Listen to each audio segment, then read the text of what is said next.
de 1924. Estoura o maior conflito armado da história da cidade de São Paulo. Foram 23 dias de ataques, que deixaram a cidade destruída, mais de 500 mortos e milhares de feridos. 2/3 da população foge em direção ao interior, enquanto as tropas federais se articulavam para retomar a cidade. Ainda hoje, passados quase 90 anos do Levante, a cidade de São Paulo ainda apresenta as marcas da batalha. Em 1924, os tenentes do Exército pegam em armas contra a República Oligárquica.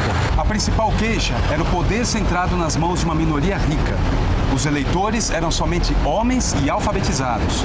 Além disso, o sistema político da época era extremamente frágil e corrupto. Os anos 20, que antecederam a Revolução, foram os anos do pós-Primeira Guerra. E foram anos de grande agitação no mundo inteiro. Uma série de conceitos foram revistos. Conceitos sobre moradia, por exemplo, que as pessoas, particularmente na Europa, achavam que era um investimento estúpido, você investir numa casa e depois a guerra arrasar com ela.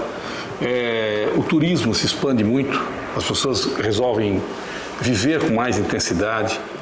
Era um momento em que as questões políticas giravam em torno dos interesses dos estados da federação, mas um núcleo central era a questão social.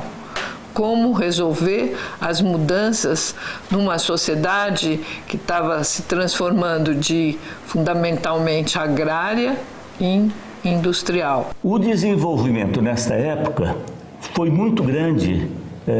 As questões sociais surgiram porque vieram os imigrantes trazendo ideias novas, né? O sindicalismo e uma cultura popular. E o índice de analfabetismo entre 1928 e 29 era alarmante. O normal era ser analfabeto. E é uma época de grandes revoluções. Em 22 nós temos 18 no Forte, fundação do Partido Comunista, nós temos uma forte atuação anarquista no Brasil.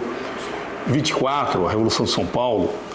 E o modelo político do café com leite, que vinha do início da República, aparentava a exaustão. É importante pensar como que funcionava a Primeira República, uma república que deixava uma grande liberdade para os estados. E São Paulo, como o estado mais rico da federação, ele tinha uma liberdade muito grande, sobretudo para o café, que era o grande produto de exportação e que sustentava a economia brasileira. Entretanto, 1929 foi um ano muito peculiar, ano de eleições presidenciais, e no final de 29, outubro de 29, houve a quebra da Bolsa de Nova York. Com a quebra da Bolsa, que afetou a economia mundial, os países pararam de comprar café. Muitas fazendas, pequenas fazendas, foram falindo e os membros da oligarquia, né, ligados aos membros da oligarquia, foram perdendo o seu dinheiro, as fazendas trocaram um pouco de mão. Muitos fazendeiros cometeram suicídio, perderam suas propriedades, famílias inteiras foram dispensadas das colônias de café e se deslocavam pelas estradas sem rumo. Tudo isso criou uma ambiência favorável a uma renovação. O cenário estava que Washington Luiz tinha realmente uma credibilidade muito grande. Getúlio Vargas, que tinha sido seu ministro da Fazenda, resolveu candidatar-se, né? Candidatar-se tendo como vice o governador da Paraíba, João Pessoa. O Washington Luiz, ele, teoricamente, ele deveria ter cedido a sucessão dele a um político mineiro. E isso não aconteceu. Washington Luiz chamou o presidente de Minas ao Copacabana Palace e expôs a ele que aquilo não seria possível, que ele teria que sustentar um nome paulista para a sucessão, tendo em vista a dificuldade do café. Um paulista, Júlio Prestes, que iria garantir a manutenção dos interesses paulistas. As eleições acontecem, são eleições fraudulentas, como todas as eleições da Velha República, eleições por lista, eleições de voto aberto, que têm que depois ser confirmadas pelo poder eleitoral. Não, naquela época não havia organização do serviço eleitoral propriamente dito. A eleição era feita um sistema da época. Eu era aluno de uma faculdade de farmácia de São Paulo. E, por um interesse de políticos, eu votei 5 vezes. Confesso mesmo.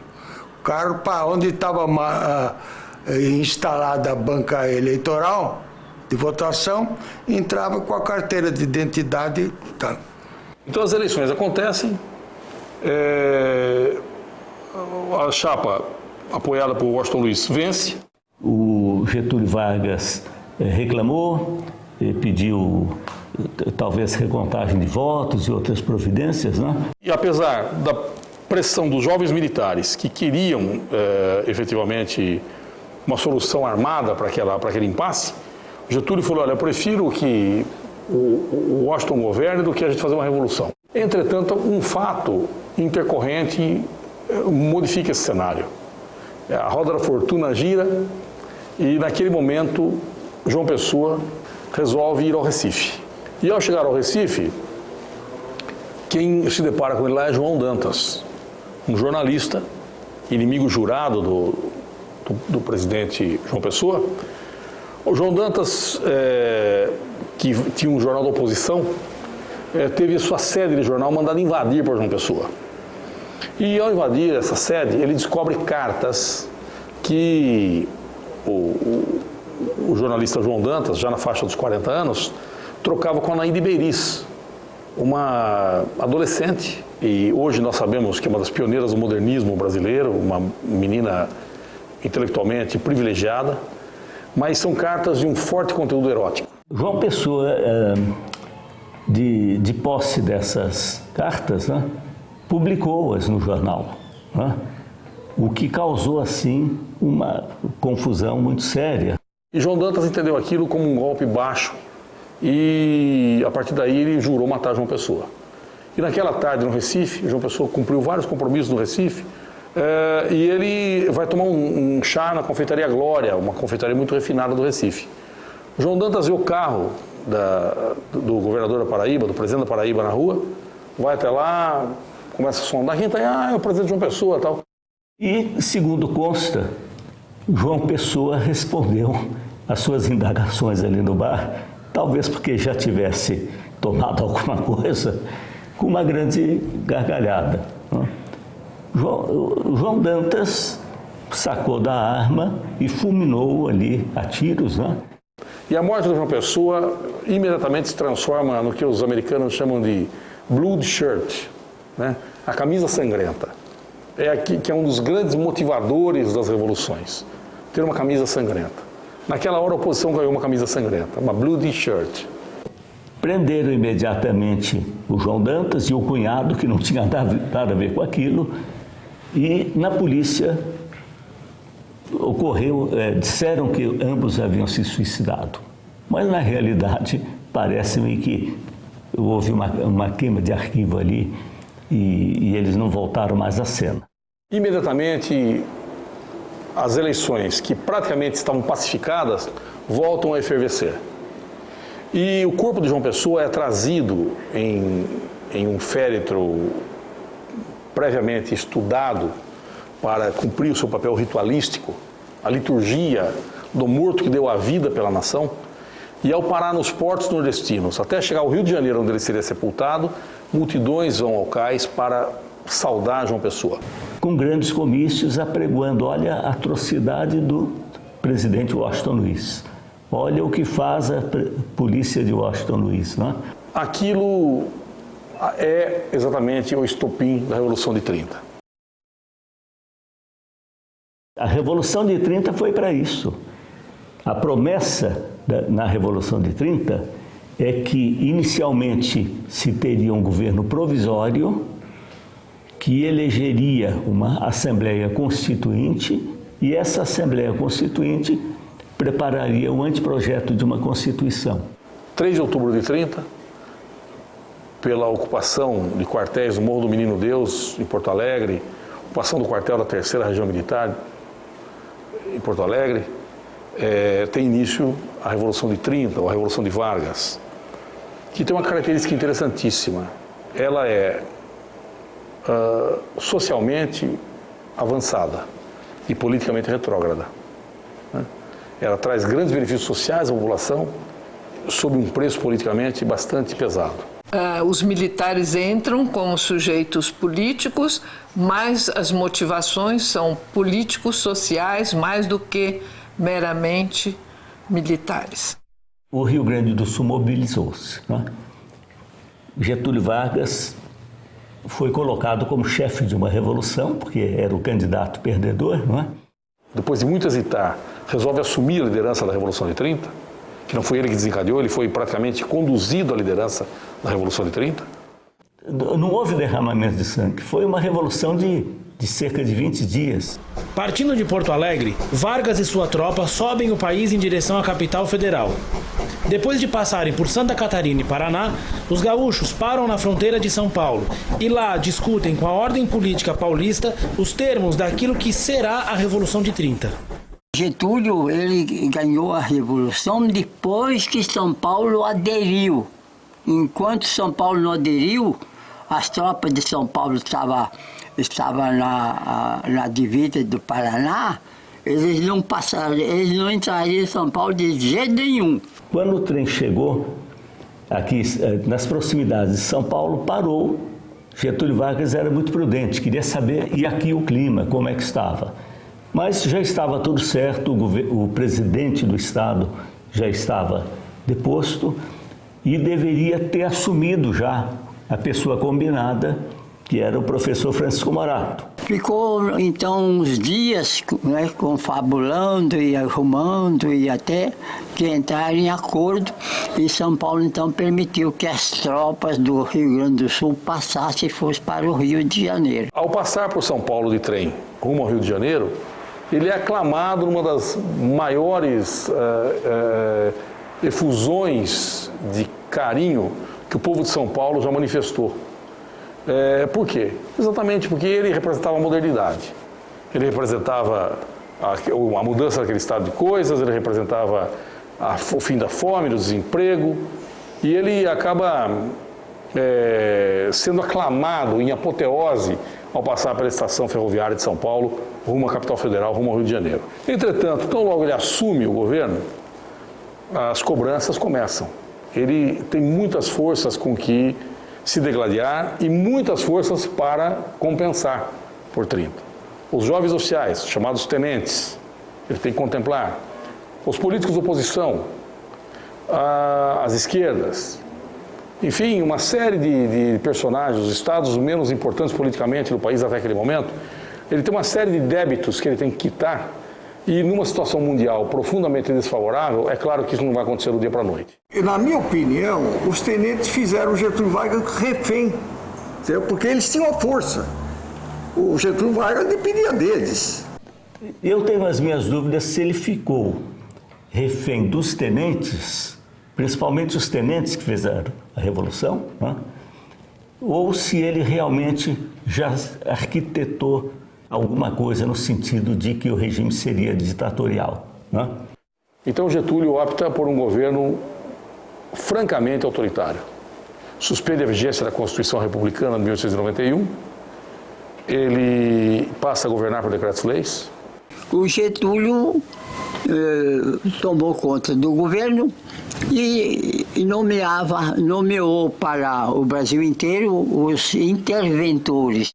Nesse momento começa o primeiro rompimento, porque o Partido Democrático, que era uma dissidência do Partido Republicano Paulista, do velho PRP, e que em 26 tinha rompido e apoiado entusiasticamente a Revolução de Vargas, achava que um de seus membros, talvez Francisco Morato, viesse assumir o governo de São Paulo, Altino Arantes, um deles deveria assumir o governo de São Paulo, a intervenção de São Paulo. Vargas os ignorou. Ele desconversou e disse ao Francisco Morato que, num primeiro momento, teria de ser militar, né? Ele já tinha escolhido até um tenente, que era de Pernambuco, né? E São Paulo, depois Getúlio punha, durante o ano, ele punha de 3 em 3 meses, entrava um interventor. Botou lá uns militares analfabetos. Então esse tenente pernambucano, João Alberto Nunes de Barros, ele foi ser interventor aqui em São Paulo. Em São Paulo, naturalmente, você tinha coronéis, tinha generais, tinha desembargadores, ministros, uma gente muito boa, em 30. E esse tenente veio e usurpou a função de interventor, né? Eles perderam os postos deles, né? Depois de 30, todo mundo perdeu o emprego, perdeu as benesses, perdeu as facilidades. O Getúlio Vargas, ele era gaúcho, ele tinha uma rixa antiga com o governo paulista, em si com os paulistas. E essa questão de ser a locomotiva do Brasil incomodava Getúlio Vargas em algumas coisas. E São Paulo, praticamente, acaba sendo escolhido como bode expiatório dessa crise. Se há pobreza no Brasil, a culpa é de São Paulo. A riqueza de São Paulo se constrói sob a opressão dos demais estados brasileiros. É preciso brecar São Paulo para que o Brasil progrida. Ele perseguia São Paulo. E isso se manifesta das formas mais esdrúxulas. Ele manda interventores para cá. João Alberto, Manuel Rabelo. Quando ele assume o governo de São Paulo, ele baixa algumas ordens que seriam risíveis se não fosse trágico. Após 30, São Paulo foi tratada como uma cidade ocupada, né? E dominada. Então você tinha praticamente, para a sociedade, esse sentimento de fomos derrotados, estamos sendo ocupados. Muitos dos tenentes cometiam arbitrariedades. Às vezes você entrava numa loja, pegava, não pagava, comia alguma coisa no bar e não pagava. O sentimento e a atuação era de uma cidade ocupada. E esse estado de coisa era preciso fazer cessar. Era preciso fazer cessar. Eu me lembro, por exemplo, que quando o Júlio Marcondes Salgado, ele está se deslocando, ele é coronel da Força Pública, tenente-coronel da Força Pública, e está se deslocando pela cidade com a esposa dele. E vê agentes da Polícia Secreta de Vargas espancar um estudante. E a esposa descreveu para o filho, e o filho contou para o neto que me contou, que ele teve um tremor dentro do carro e falou, isso não pode acontecer, eles não sabem com quem estão mexendo. Eu não sei se é de fato uma questão intencional, porque o Getúlio ele tem uma ideia muito interessante de nação, não é? De uma nação una. E a ideia dele de nação una passa, por exemplo, por um representante, digamos, exemplar, que seria essa figura do mulato. Mas não há dúvida, não é, que para São Paulo acontecerá um grande debate. Então, dentro da intelectualidade getulista, a gente pode pegar como exemplo Cassiano Ricardo, não é? E o grande debate que vai haver na revista do Arquivo Municipal de São Paulo, que era dirigido por Sérgio Milliet, não é? Em que Cassiano Ricardo defende a figura do mulato e a figura do negro em São Paulo desde o período colonial, né? E Alfredo Elis Júnior tenta rebater o tempo todo, dizendo que essa figura de fato não existiu e que ele fez um trabalho sério, profundo e que de fato se demonstrava que a presença do negro era uma presença ausente até o século XIX. Criou-se muito uma ideia, foi espalhada, que a Revolução de 30 tinha sido uma revolução contra São Paulo. Os oficiais de 24 dominaram em 30 e repartiram o Brasil, fizeram uma divisão, você vai ficar lá, eu fico aqui e tal. E eles não quiseram largar o poder. As elites cafeeiras continuavam fora do poder. Intelectuais e a classe média reclamavam pelas reformas políticas que não aconteceram. Os setores populares lutavam por reformas sociais. O descontentamento era geral. As massas populares continuavam desempregadas, com fome, porque não era possível, em 2 anos, corrigir nada. Hoje nós sabemos isso. Havia comícios aos domingos na cidade, né? E em São Paulo, então, o comício era todo dia, desde mais ou menos de fevereiro até a Revolução. Havia muitos comícios de estudantes, estavam todos impregnados de civismo, você sabe? Então, falava falava, mas não falava na Revolução. Interessante, estava preparando, mas ninguém falava em Revolução. Os políticos, eles foram defender os próprios interesses do Estado e também os interesses sociais. Eles não queriam que fosse um governo diferente, que um governo como o de Vargas, que tomou poder, tivesse tanta força que fosse mexer na legislação social. Para tanto, eles foram preparando uma revolução, sim. Eles estavam preparando uma revolução militar, sim. É preciso que a gente entenda que, claro, que as elites paulistas têm o interesse, elas estão afastadas do centro de poder, mais tarde vão se recompor absolutamente com Vargas.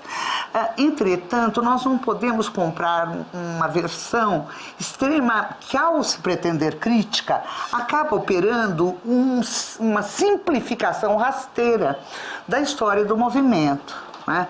Porque esse movimento, que começa com uma insatisfação da grande burguesia, ele conquista até o PD, que é o Partido Democrata de oposição ao PRB e que é aliado de Getúlio, que lutou dentro da Aliança Liberal contra a antiga ordem de coisas.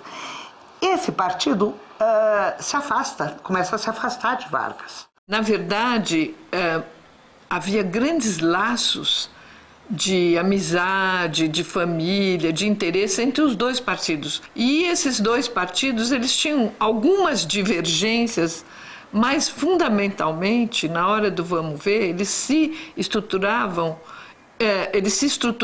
unidos. Mas nós temos uma popularização, quer dizer, o movimento conquista os setores médios e conquista também a população em geral, a população trabalhadora na cidade. Para conseguir adeptos na população, eles incrementaram medos nessa população, porque o medo sempre foi, eu acho que sempre será a maior arma política. Não podemos dizer que tenha sido um movimento fabricado, produzido pelas elites que teriam manipulado a população paulista em geral num grau extremo, convencido. Eles se juntaram com alguns empresários, conseguiram convencer esses empresários através do medo do comunismo, através do medo da militarização do Estado, porque nunca tinha tido um governante militar. Quando Getúlio assume, a promessa era fazer a Constituinte de imediato. Acontece que não deixaram. Se argumentava que o Estado estava se militarizando, que o governo ia se militarizar, que estava sem Constituição. Aquilo foi passando o tempo. São Paulo, o Brasil não está preparado ainda para a Constituinte, para a Constituição. E aquilo foi passando o tempo, né? Havia motivo de São Paulo fazer a Revolução de 32? Eu acho que não. Foi um jogo político. Essa é uma construção interessante. Qual o objetivo da Revolução Constitucionalista? Restaurar a Constituição, evidente. Mas por quê? Porque era a maneira de fazer cessar aquele estado de humilhação, de espezinhamento, de terra ocupada que estava se impondo a São Paulo naquele momento. Para janeiro de 32, onde o comício aqui na Praça da Sé foi uma coisa monstruosa. E em fevereiro, uma manifestação ainda maior. Agora já tem apoio da Associação Comercial. Dá dinheiro para os estudantes que percorrem as estaçõezinhas ferroviárias do interior, perorando, dizendo à população para vir a São Paulo protestar. Isso é a despeito da vontade do Getúlio, porque ele vê insatisfação no Rio Grande do Sul, em Minas Gerais, principalmente em São Paulo. Nesse momento, Vargas começava a desconfiar que haveria uma revolução. Ele não sabia se aconteceria em São Paulo, no Rio Grande, em Minas, que eram estados onde a oposição estava se articulando muito fortemente. Mas sabia que a revolução viria.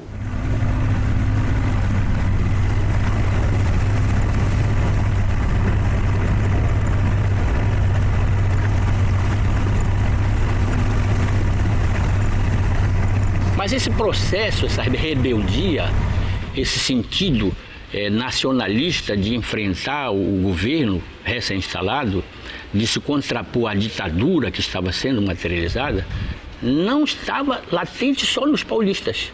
ela estava, obviamente, também em várias cabeças, em milhares de cabeças do país, que embora fosse àquela altura um país ainda não muito, entre aspas, civilizado, não fosse ainda esclarecido, mas tinha cabeças que pensavam na nação. O Rio Grande do Sul teve lá qualquer coisa, outras partes do país, mas o que tem que se esclarecer, ainda não foi esclarecida, foi a presença da Amazônia nesse embate. Havia defensores da causa paulista no Pará, na Bahia, no Rio de Janeiro, no Rio Grande do Sul, Manaus, gente com valor extraordinário, gente que se ofereceu em sacrifício, né? Os paulistas exigiam de Getúlio um interventor, aceitavam até que fosse um interventor, né? Mas que fosse civil e paulista. Resolve atender a um dos anseios de São Paulo e nomear um interventor civil e paulista. Nomeei Pedro de Toledo. Era civil, porque era diplomata, e era paulista, porque era de Campinas. Mas ele fazia 40 anos que estava fora de São Paulo, por ser diplomata. E tinha 72 anos, que na década de 30 era uma idade muito provecta, muito avançada. Foram buscar o Pedro Toledo para assumir a interventoria em março já de 32, e Getúlio simplesmente falou: eu vou pegar aquela múmia que está lá. Getúlio se refere a ele nos seus diários como a múmia. A múmia que eu ressuscitei, a múmia, sempre a múmia, a múmia. E o velhinho deu um trabalho danado para ele. Os interventores não tinham o poder de nomear os seus secretários. O secretariado tinha de merecer aprovação ou era diretamente indicado pela presidência da República, né? Pelo governo provisório. 13 de maio, um grande desfile de estudantes, já prenunciando a formação de organizações militares, comemorando o Dia da Libertação dos Escravos. 22 de maio, posse do novo secretariado de Pedro Toledo. Nesse mesmo dia, Oswaldo Aranha tinha vindo a São Paulo como ministro do Getúlio Vargas, provavelmente trazendo outros nomes para o secretariado. E Oswaldo Aranha chegou a São Paulo doente, com gripe, uma gripe muito forte, e foi para casa do tio tomar chá e descansar. Não apareceu na posse do secretariado. A multidão que já estava excitada achou o seguinte: plotaram a informação, identificaram que a gente ia prender o emissário de Vargas, que ele seria preso e feito refém do povo, até Vargas confirmar um por um os secretários nomeados. Ele simplesmente não apareceu, portanto ele implodiu o projeto da prisão. E isso não pode continuar assim. A multidão enfurecida empastela jornais favoráveis a Vargas, saqueia lojas de armamentos e alcança a Praça Ramos de Azevedo, na região central da cidade.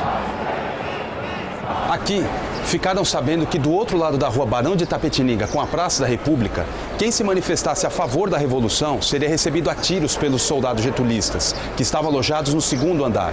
Correram para lá. Quando chegaram na rua Dom José de Barros, encontraram um corpo caído no chão. Eis que surge a primeira vítima do conflito, um jovem de 15 anos chamado Drauzio Marcondes. A turma enfurecida rebela-se e escadas surgem e o prédio é invadido. O conflito entra madrugada adentro e o resultado são dezenas de feridos e 4 mortos. Martins, Miragaia, Drauzio e Camargo. Os 4 que deram suas vidas e seus nomes para a causa. Você tem fuzilados 11 pessoas. Você tinha um açougueiro, você tinha um copeiro, tinha um homem do povo que até hoje a gente não sabe nem o nome dele. Esse gesto sela o destino de 32. Porque quando há o sangue na rua, quando há o blood shirt, aí as emoções afloram e as pessoas resolveram terminar esse problema com armas. No dia seguinte, reuniram-se os estudantes de direito com os políticos num restaurante ali do centro da cidade. Aqui no restaurante Posilipo, eles se reúnem, eram 4 pessoas só, e cria a sigla MMDC. Já à noite, num outro lugar, eles já são 24. E aí, numa semana, nós tínhamos mais de 500 pessoas aderindo ao MMDC, que era uma sigla secreta. Então, naturalmente, a MMDC passa a ser uma máquina logística, né? Não só como recrutando o pessoal para a Revolução, mas tratando de tudo. Comida, fardamento, os capacetes, famosos capacetes, ouro para o bem de São Paulo, toda essa parte, o MMDC ele passa a cuidar de tudo isso.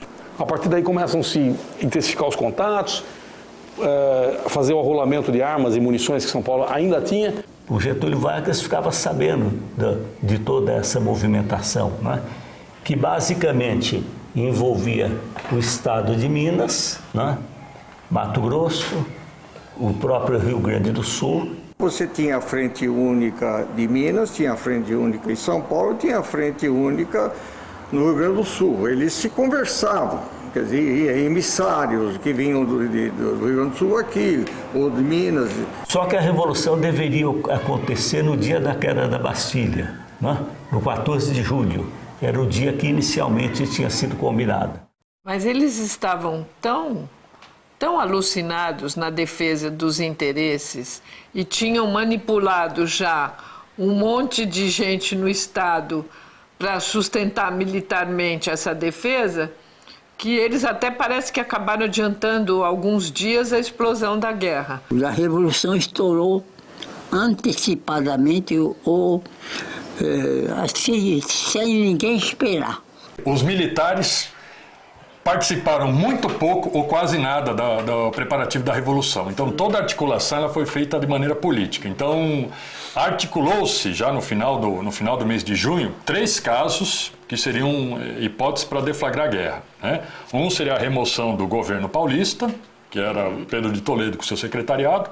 O outro seria a remoção do general Andrade Neves do comando do Exército no Rio Grande do Sul. Tá. E o outro seria a remoção do general Bertoldo Klinger do comando do Exército no Mato Grosso. O fato é que o Klinger, que era o mais jovem general brasileiro, um general brilhante, e que em oposição a Vargas e em ligação com os revolucionários, tinha sido mandado para um exílio e foi comandar a circunscrição no Mato Grosso, que à época era muito longe. Ele teve um desentendimento diretamente com o ministro da Guerra e mandou uma carta desaforada ao ministro da Guerra. Os articuladores pedem por favor para ele não fazer isso. Ele diz lá que o ministro da Guerra era impotente, que estava velho, que não se via para o cargo. O que ele aconteceu com ele? Ele perdeu o comando, né? Ele é punido e transferido para a reserva. Mas ele tem certeza que ele vai levar a circunscrição com ele. Mas a circunscrição foi fiel à lei e não ao comandante. E não veio.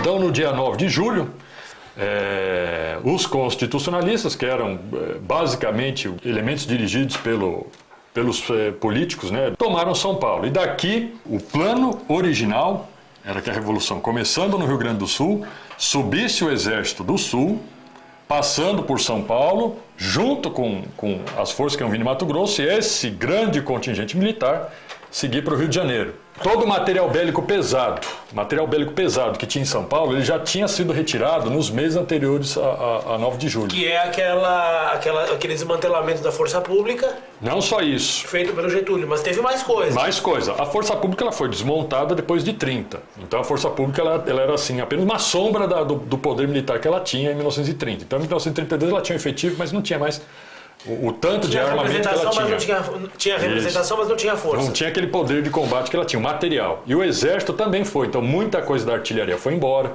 muita munição foi embora, muito fuzil, que era o armamento básico da infantaria na época, foi embora. Então quando começou a Revolução, não só não se tinha material, né, como os comandos militares foram pegos de surpresa. E esperava-se, né, que essa falta de material fosse ser suprida com a vinda do Rio Grande do Sul. Klinger, escolhido como líder militar das forças constitucionalistas, embarcou do Mato Grosso para São Paulo sem os 5.000 homens prometidos. Numa viagem de trem que durou dias, o general despacha ordens para que a capital federal não seja atacada em sua ausência, atrasando a movimentação das tropas paulistas. O nosso trem saiu fortemente armado com o 1º Batalhão e parou aonde havia sido combinado o encontro, né? Minas, Rio Grande do Sul, Mato Grosso. A parada foi a grande tragédia, né? Porque a Revolução ela é perdida nessa parada. Que se ele tivesse tomado esses 9.000 homens da força, mais os 3.000 das Forças Armadas, colocado no trem e jogado dentro da Vila Militar do Rio de Janeiro, primeiro, não havia força com capacidade de resistir a isso.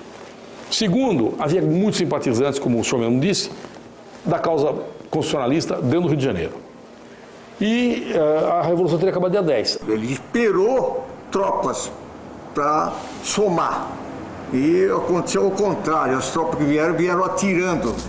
As tropas paulistas, estacionadas na fronteira, deram a Vargas o tempo suficiente para negociar a lealdade do interventor de Minas, Olegário Maciel, perdoando a dívida daquele estado. O interventor do Rio Grande do Sul, Flores da Cunha, realmente tinha um compromisso com São Paulo. O do Rio Grande do Sul foi pior ainda, porque ele ofereceu para o Flores da Cunha o cargo de ministro da Justiça. Até eu, se tivesse na posição do Flores da Cunha, também ia.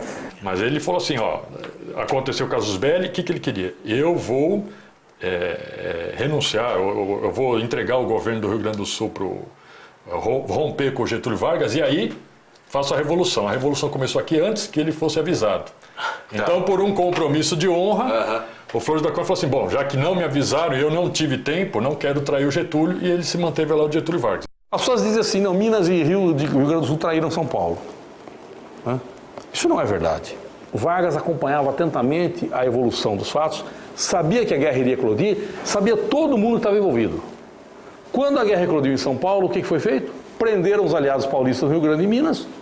Resultado, tornou-se acéfala a revolução nesses estados. Contou-se com a adesão porque realmente era uma aspiração. Não é? Em vários estados ebuliram, mas foram prontamente refreados. Não é? Fugiram do Rio de canoa de piroga, de caiçara, conseguiram chegar a Ubatuba, subiram a serra a pé, pegaram um caminhão em Taubaté, pegaram o trem e vieram para São Paulo lutar. Então, quem pôde veio lutar, não se pode falar em traição. O reforço militar prometido não se efetiva. As alianças não se concretizam. Resta, portanto, para São Paulo buscar os voluntários e o entrincheiramento para sua defesa. Ao mesmo tempo, Góes Monteiro, líder das tropas legalistas, consegue ampliar cada vez mais a sua força e sua representação. No dia 12, eu me inscrevi porque estava aberto o voluntariado para a Revolução. Evidente que o rádio exerce um papel, a propaganda e, sobretudo, os tribunos do movimento, como Ibrahim Nobre, ele sai, ele vai até a Estação da Luz, ele apela aos jovens, apela às mulheres. E os meus companheiros do primeiro pelotão, era tudo, não tinha, era tudo estudante, advogado, médico, engenheiro, tudo gente, sabe, assim, que tinha cultura. E todas as classes sociais, né? O filho do fazendeiro foi lutar com o filho do colono. Nós temos batalhão de índios, que vem do Paraná, batalhão de negros. Cada qual, na sua profissão, na sua área, pôde desempenhar. Então, os engenheiros foram para os centros das faculdades ou das politécnicas para ajudar a desenvolver se precisava munição, armamentos, assim como as mulheres foram ajudar naquele tempo nos hospitais como enfermeiras. Minha mãe contava, ela foi fazer sanduíche, ela fazia cachecol para os... Meus avós deram as joias, o dinheiro, eles tinham uma aliancinha em vez das alianças deles, escrito "Dei ouro para bem de São Paulo". Do dia para a noite, São Paulo começou a produzir munição, armamento, capacetes, uniformes, máscaras de gás. Então foi quando toda uma população abraçou uma causa e se doou a ela. Os operários dão horas a mais com salários miseráveis, com extensas horas, no esforço de luta por São Paulo. O meu primo recebeu calcinhas femininas para dizer que ele era um afeminado porque não quis combater. Outro recebeu carta anônima porque não quis combater. Então teve muita gente que não combateu, né? Você tem, em São Paulo, em 1932, um grande número de imigrantes. Todas as colônias ajudaram São Paulo através da Cruz Vermelha. Basicamente, eu cito, por exemplo, a colônia alemã, que foi uma das que mais ajudou São Paulo, doando 5 ambulâncias na época. Material cirúrgico, equipamentos médicos, de cobertores, até mesmo de fardas. Major, então como é que se dá essa logística da mobilização das tropas nesse momento? Justamente, quando São Paulo inicia a Revolução, haviam soldados prontos. A Força Pública ela tinha cerca de 10, 11 mil homens, o Exército tinha um pouquinho menos que 4 mil. Então, somando tudo, 15 mil homens que fossem, soldados regulares, prontos. Tá. Então a gente tem o primeiro movimento, né, que é o avanço, General Euclides Figueiredo em direção ao Rio de Janeiro. Já às vésperas do dia 13, o batalhão, que era o batalhão da Força Pública, que estava em Itapetininga, ele se desloca para Itapeva e depois vai chegar em Itararé, para ocupar Itararé. Para quê? O comando do batalhão da Força Pública não sabia se era para receber o Exército do Rio Grande do Sul como aliado ou se era para defender a fronteira. No dia 14 de julho, começam a sair os batalhões de voluntários de São Paulo. Sai o batalhão Paz Leme, que vai seguir para o que ficou conhecido como a Frente Leste, de São Paulo também, em direção ao Mato Grosso, rumo a Três Lagoas, e também teve tropa que seguiu rumo a Ourinhos, mas já vem do Rio de Janeiro, seguindo rumo a São Paulo, várias forças. Seria uma divisão no comando do general Góes Monteiro, que ele vai coordenar o avanço do Rio de Janeiro, o avanço que vem do sul de Minas Gerais, por Passa Quatro também, que é a região do túnel, né? Além da Marinha, que já vai efetuar o bloqueio de Santos. E também o grosso do Exército do Sul, que vai seguir para Itararé. O despreparo era tanto que esses soldados que partiram, os voluntários que partiram, por exemplo, para Itararé, receberam os fuzis na estação de trem. E a munição receberam em faxina, né, no caminho. E a munição não servia nem para o fuzil, tiveram que trocar a munição em Itararé. A batalha era uma batalha desordenada, porque o mundo civil, os batalhões que se formavam, eram batalhões formados de voluntários, entusiasmados da propaganda política que os políticos faziam. São Paulo precisa de você, o Brasil precisa de você, de derrubar a ditadura. Então o governo federal, para trazer tropas do Nordeste, do Centro-Oeste, da Amazônia, trouxe tropas do Brasil todo, também fez muita propaganda. Propaganda é arma de guerra, né? Isso é normal. Então falava-se que havia eclodido um levante comunista em São Paulo, liderado pelo Matarazzo, que era para proclamar a independência de São Paulo. A propaganda dizia o seguinte, que a Revolução era constitucionalista, que a Revolução era para a democracia do Brasil, etc. E a oposição dizia o quê? Que era uma revolução separatista, que ia separar São Paulo do Brasil, que era uma revolução fascista, para colocar no poder um aliado do Mussolini, que à época estava no auge na Itália, que era uma revolução comunista. A maioria, quase 100%, não sabia nem manejar um fuzil. O que podia se esperar de uma tropa dessa? Nada. Então, Eric, você mora aqui em Itapira? Sou daqui de Itapira. E você faz o que aqui em Itapira, Eric? Trabalho na Secretaria de Cultura, na área de museus da cidade. Como é que você achou essa trincheira, Eric? Essa trincheira, como as outras, através de pesquisa, conversando com a população aqui de Eleutério, a gente acabou chegando a essa trincheira e, através da documentação encontrada, nós temos certeza que essa trincheira é uma das que foram cavadas e preparadas pelo pessoal que estudava na Escola de Engenharia e na Politécnica de São Paulo. Onde é que a gente está? Exatamente. Olha, esse lugar aqui é um ponto extremamente estratégico, porque a gente está a meio quilômetro da divisa. A gente tem um rio aqui embaixo que divide São Paulo e Minas Gerais. Então aqui é Eleutério, era a última parada de trem antes de chegar em Minas Gerais. E aquela cidade que a gente vê ali é Sapucaí, um distrito de Jacutinga, e já é Minas Gerais. O Exército Federalista ficou todo acantonado em Jacutinga. E aqui em Sapucaí, eles fizeram a frente com as trincheiras do Exército Federalista. O primeiro combate aconteceu em Pouso Alegre, onde as tropas paulistas chegaram lá, ainda esperando o apoio dos batalhões de Minas Gerais. São Paulo acabou chegando lá e eles foram recebidos a bala. De Pouso Alegre, a gente teve uma outra batalha em Ouro Fino, que durou algumas horas. O Exército Paulista estava com um número muito reduzido de soldados e eles acabaram recuando até aqui Eleutério. Toda essa frente aqui foi tomada por trincheiras paulistas. Tanto esse morro como o morro lateral. E aqui a batalha ela durou cerca de 2 meses. Tudo isso? O Exército Constitucionalista conseguiu resistir por todo esse tempo. Em jornais paulistas, Eleutério era conhecido como a Fortaleza de Eleutério. Nós tivemos vários batalhões paulistas, o Piratininga, o 9 de Julho. Batalhões com nome de estados como Rio Grande do Norte, Batalhão Bahia. E também batalhões de cidades do interior, que eram de voluntários. Então a gente teve um batalhão de Socorro de Piracicaba, alguns batalhões de Campinas. Então eram muitos homens aqui combatendo contra as forças federais, que inicialmente eram apenas os batalhões mineiros, mas depois a gente teve uma tropa grande que veio do Rio Grande do Sul, comandada pelo irmão do Getúlio Vargas, Benjamin Vargas, tropas do Rio Grande do Norte, tropas do Ceará. E como é que era o dia a dia da batalha aqui na trincheira? Como é que eles viviam aqui na trincheira? Como é que é? Bom, os soldados passavam alguns dias na trincheira. Alguns tinham até um período de 3 dias de folga, onde eles podiam voltar para São Paulo ou ficar pela cidade. Aqui na trincheira, a gente sempre tinha soldados que passavam a noite acordados. As batalhas não tinham muito um horário para acontecer. Mas basicamente no começo da manhã... E aqueles eram mais baixos que a gente, né? E aí aqui dava a posição ideal para eles atacarem aqui. Exatamente. Aquela geração era um pouco menor. Né? Ah, tá. Então cerca aí de 1,60 m, no máximo 1,70 m.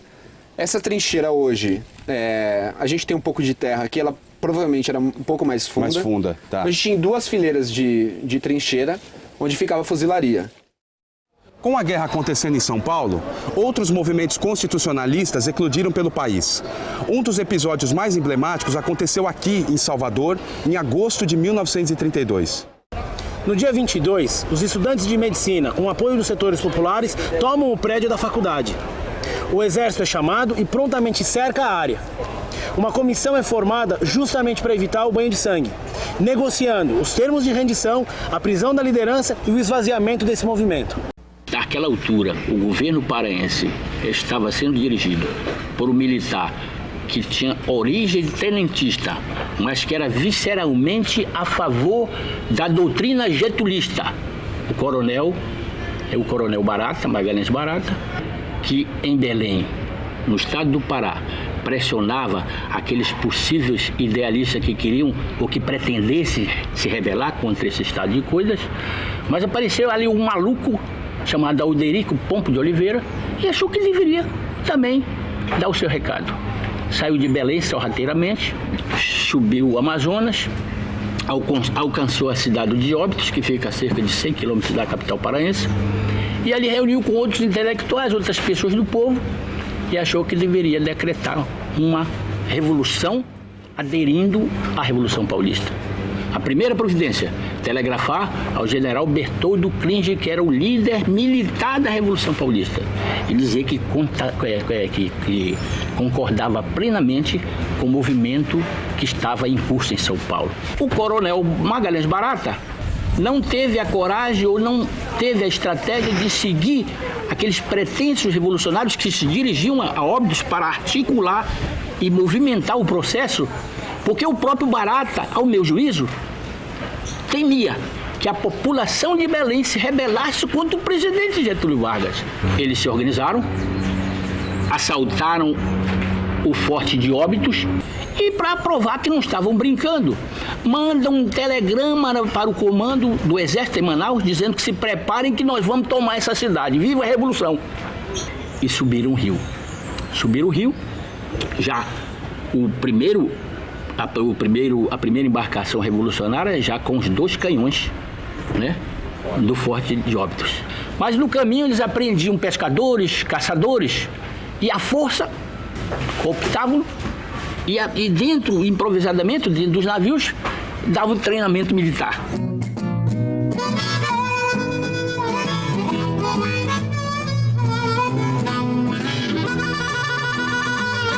Essa ação também conta aqui o cancioneiro popular, que conta o popular que você vai ter um aspecto assim de pirataria, inclusive.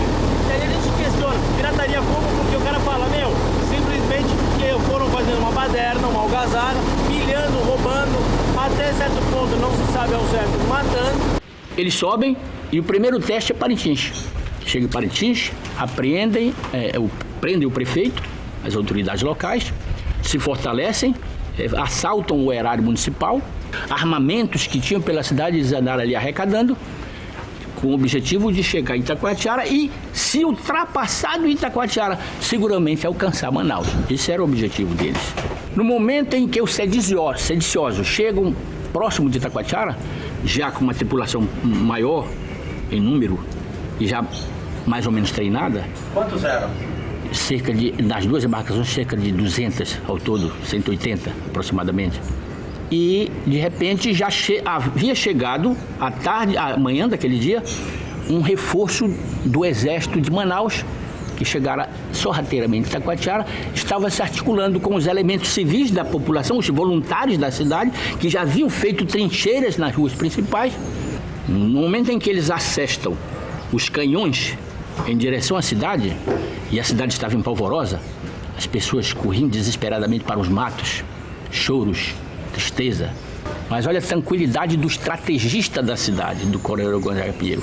Convida o padre, o vigário da cidade, o português padre Joaquim Pereira, ao tempo com seus 60 anos de idade, e os dois corajosamente pegam uma canoa e vão a bordo do navio Capitânia dos Revoltosos. O Coronel Gonzaga Pinheiro sugere: por favor, vocês deem 2 horas para evacuar a cidade. A cidade está em polvorosa. Depois de 2 horas, os senhores bombardeiam a cidade, façam o que quiserem, saqueiam a cidade, mas façam esse compromisso comigo, e o padre ao lado com o terço de Nossa Senhora na mão, provavelmente com a imagem da Santa. E ele disse: tá, nós vamos dar 2 horas. São 10 horas, 10h15, meio-dia nós começamos a bombardear a cidade. Esse caminho é o caminho legalista. Eles vieram de Manaus e vão praticamente encurralar os revolucionários na Baía de Itacoatiara. Exatamente. Eles vêm dali e vão fazer essa curva aqui, vão pegar os navios dos revolucionários de surpresa ali, né? A Marinha não existia em Itacoatiara, no Amazonas, era a Capitania dos Portos. Era um simulacro de marinha. Mas o velho Bastos, ele tinha experiência militar. Ele tinha participado de treinamentos de comando de Estado-Maior. Ele desce ao Amazonas. Uma parte da força fica na Boca do Madeira, que é exatamente numa curva de frente a Itacoatiara, uma curva do rio de frente de Itacoatiara, que não permitia de onde estavam os revoltosos visualizar e vê-los, porque há uma curva sutil do rio, né? E de repente o navio maior adentra. Neste momento estava completando as 2 horas. O comandante Bastos, que não tinha os armamentos pesados de canhão que ele tinha, com medo de serem atingidos pelos canhões, e aí seria uma tragédia total, jogou o barco com toda a força a caminho do nau Capitânia Revoltoso. O navio Capitânia dos legalistas deu no centro do navio Capitânia dos Revoltosos, partiu ao meio, e em seguida surge na curva do rio os demais navios também com força acelerada, acompanhando o trajeto do nau Capitânia dos legalistas, também atinge em meio. Parece que era desenhado, parece que era programado. O segundo navio revoltoso partiu ao meio e também vai ao fundo do rio. O saldo disso tudo é o seguinte: é que morreram cerca de 40 pessoas. Talvez na parte legalista 2 ou 3, se muito. Da parte revolucionária, 30 e tantos. Vieram para ser tratados na Santa Casa de Misericórdia de Manaus, cerca de 15 a 20. E depois foram a julgamento no comando de guerra em Belém, cerca de 15 ou 16 dos sediciosos. O movimento ganhou o Brasil. Mas em meados de setembro, São Paulo enfrenta momentos críticos com sucessivas derrotas, como por exemplo, nas batalhas da região de Buri e Faxina. Isso acaba gerando as frequentes deserções. Com tamanha destruição, perdas, mortes e despreparo, fica evidente que o movimento caminhava para o seu desfecho. A propaganda de guerra sustentou que São Paulo estava vencendo a luta até o final de setembro. Os telejornais alemães da Segunda Guerra Mundial e a imprensa paulista, eles têm muitos pontos que podem ser comparados de uma forma muito próxima. No início se fala das vitórias estratégicas, no final se fala das conquistas heróicas de indivíduos contra o poder do inimigo. O soldado tal conseguiu sozinho deter 10 soldados inimigos. Sim, enquanto ele deteve 10, passaram 10 mil. Porque você olha os jornais, você está vendo vitória aqui, vitória ali e tal, e está vendo um desbordamento, quer dizer, o pessoal está retraindo. E isso foi até o fim da guerra. Então a população paulista realmente não esperava a derrota militar. Mas desde agosto, o Klinger já tinha procurado, através de emissários, o Góes Monteiro para negociar a paz. Desde agosto. Em agosto, o Klinger tinha mandado procurar. Mas simplesmente, depois do vexame que ele deu ter vindo sozinho no Mato Grosso, ele ajudando de ordens a esposa. O Góes Monteiro, com muita percepção, falou, esse camarada não tem autoridade moral nenhuma lá para decidir fim de guerra nenhum. Não é interlocutor adequado. Não deu a mínima bola pro Klinger. O grande herói 32 é Herculano. Mas precisava mais de coragem para parar de lutar do que lutar. Chegou um momento em que Herculano disse, olha, nós temos que parar com a guerra. Por quê? Porque as forças inimigas já haviam rompido as linhas de defesa da divisa paulista. E a partir daí seria a destruição do parque industrial, destruição da agricultura, destruição da pecuária, saques, estupro. De uma devastação sobre a cidade de São Paulo. Sim. O estado de São Paulo sendo devastado. A expectativa era essa. E o Ibrahim Nobre, que era o tribuno da Revolução, com discursos inflamados. Primeiro irão os homens. Depois que nenhum dos homens estiverem mais, irão as mulheres, as suas esposas, as suas namoradas, as suas irmãs. E depois das mulheres, irão as crianças. Felipe, nós sabemos que em Cruzeiro foi assinado o armistício da Revolução de 1932. Sim. O que essa escola tem a ver com o armistício? Essa escola era a única escola existente em Cruzeiro em 1932. Considerando que a cidade era e é o ponto mais baixo da Serra da Mantiqueira, foi aqui onde as batalhas mais sangrentas aconteceram. Então, como o lugar onde as batalhas mais sangrentas aconteceram, foi aqui que foi assinado o armistício. Um acordo digno, um acordo que não permitiu que forças ocupantes realizassem policiamento em São Paulo, um artigo que manteve a força pública no policiamento, que não permitiu atos congratulatórios ou atos exaltatórios da vitória, não houve desfile de vitória. A Revolução acaba no dia 2 de outubro, mas os últimos combates só vão acabar no dia 3 de outubro, no meio do estado de São Paulo. Então, dependendo do ponto de vista social, sim, foi um cessar de hostilidades. Agora, do ponto de vista político, foi um armistício. E ali, então, o termo usado foi cessação da hostilidade. É como se tivesse passado uma borracha em cima da coisa, não aconteceu nada. O Pedro de Toledo reuniu o seu secretariado. Todos estiveram presentes. Né? Desta reunião de secretariado, o Pedro de Toledo combinou com todos os secretários e aqueles outros que estavam ali também, que tiveram participação ativa, como o Ibrahim Nobre e tudo mais, que ninguém procuraria uma embaixada estrangeira para fugir da responsabilidade, nem fugiria. Que cada um estaria anotando ali o seu endereço residencial, aonde estariam aguardando em casa para serem presos. Tá? E na reunião do secretariado, pediu para o secretário da Fazenda dizer quanto custou para os cofres do governo o movimento constitucionalista. Os principais líderes do movimento foram presos e exilados. Vargas nomeou Armando de Sales Oliveira como novo interventor do Estado. A eleição dos constituintes foi marcada para o ano seguinte. Getúlio Vargas caiu em si, logo depois de terminado o movimento, e determinou ao ministro da Justiça, né, que já preparasse elementos e eleições e tudo mais para a reconstitucionalização do país. Né? O conflito se encerra em outubro de 32 com a derrota militar paulista, que afirma ter obtido uma vitória moral, né? Uma vez que em 33 se chama uma Assembleia Constituinte, em 34 se promulga uma nova Constituição, a de 34. Então, o que os paulistas fizeram logo depois que acabou a Revolução de 32, que eles perderam? Nós perdemos a guerra, mas nós ganhamos a Constituição.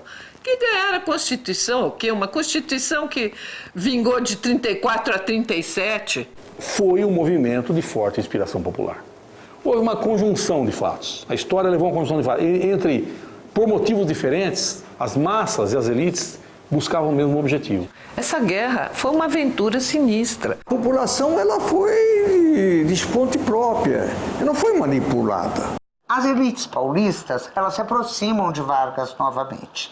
E nós vamos ter uma outra ordem de questões. Eu diria que de 30 a 34, há cisões no interior das classes dominantes, há diferenças, há conflitos sobre a gestão política do país, sobre o ideário político desse país. Ao longo de 15 anos, os paulistas acompanharam o fortalecimento do projeto político e econômico de Vargas, o que significava maior centralismo e participação do Estado, bem diferente do que acontecia até 1930. E foi após a Segunda Guerra Mundial e durante a década de 50, principalmente, que São Paulo retoma o protagonismo nacional. A festa do quarto centenário, ela é, digamos assim, uma marca muito importante, muito poderosa desse simbolismo de São Paulo que retoma o poder. Mas qual é o lugar que São Paulo retoma a partir da década de 50? Eu penso que é um lugar que é para dentro do Brasil, mas principalmente para fora, não é? São Paulo se internacionaliza. Nós vamos ter toda a entrada, não é, da indústria automobilística, não é, em território paulista. De fato, São Paulo retoma o poder, não é? Retoma um poder econômico, retoma um poder financeiro, não é? E onde há poder econômico, há poder financeiro e político, obviamente que da sua própria memória.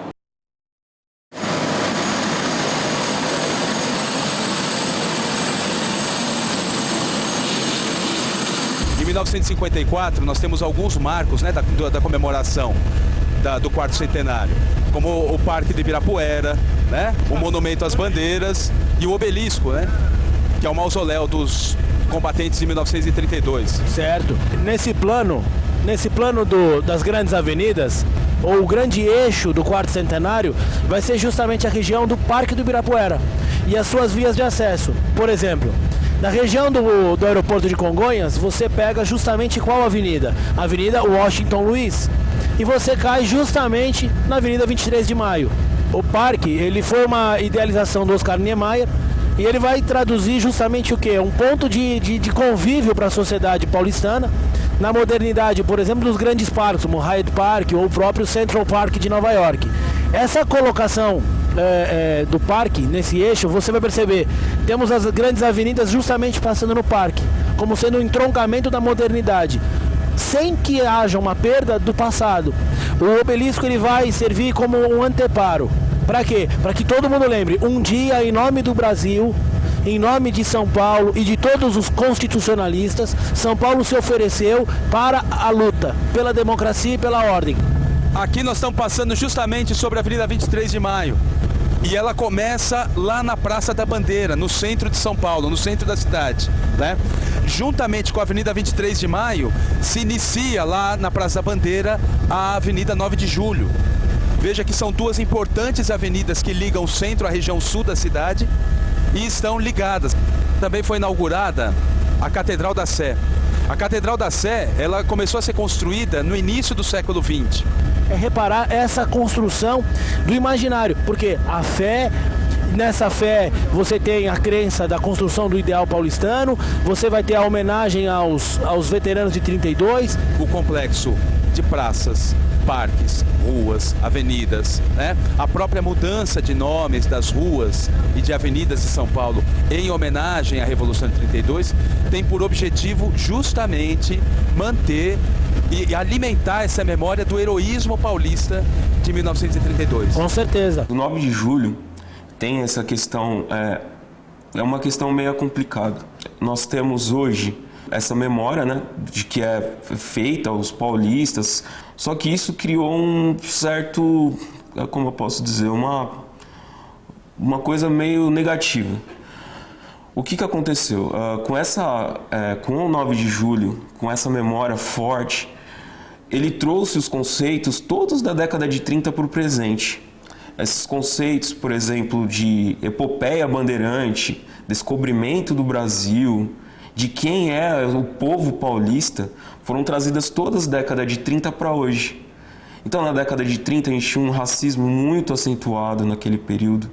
A gente tinha, na década de 30, uma divisão de classes totalmente diferentes da que a gente tem hoje. As teses da Faculdade de Medicina, na década de 30, indicam de forma bastante clara o negro é inferior, não é? Ele não deve invadir São Paulo, não é? Os nordestinos, aparece o termo cabeças chatas, não é? E toda essa gente deveria ser colocada à parte. Se a gente for pegar a epopeia paulista, essa epopeia paulista é segregadora.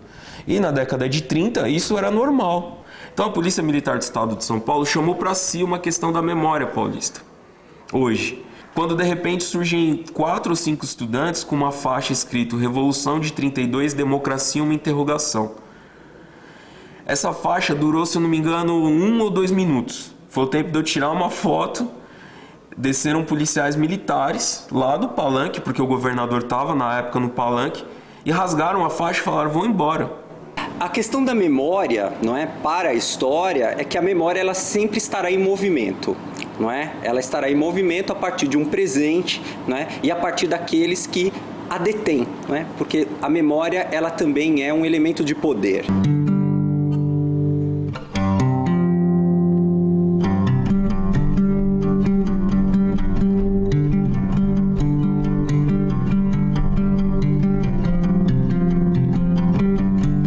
Podemos perceber que esse foi um dos maiores conflitos da história do Brasil e, ao mesmo tempo, um movimento social de grande proporção, porque trazia lado a lado o setor dirigente e a ordem popular. Claro que cada um defendendo os seus próprios interesses. Uns a retomada de um passado de glórias e o outro o reconhecimento e a própria democracia. Por outro lado, pudemos entender que a Revolução de 1932 não foi apenas um movimento paulista. Ocorreram ações em diferentes partes do país. Enfim, 32 encerra uma era na política brasileira.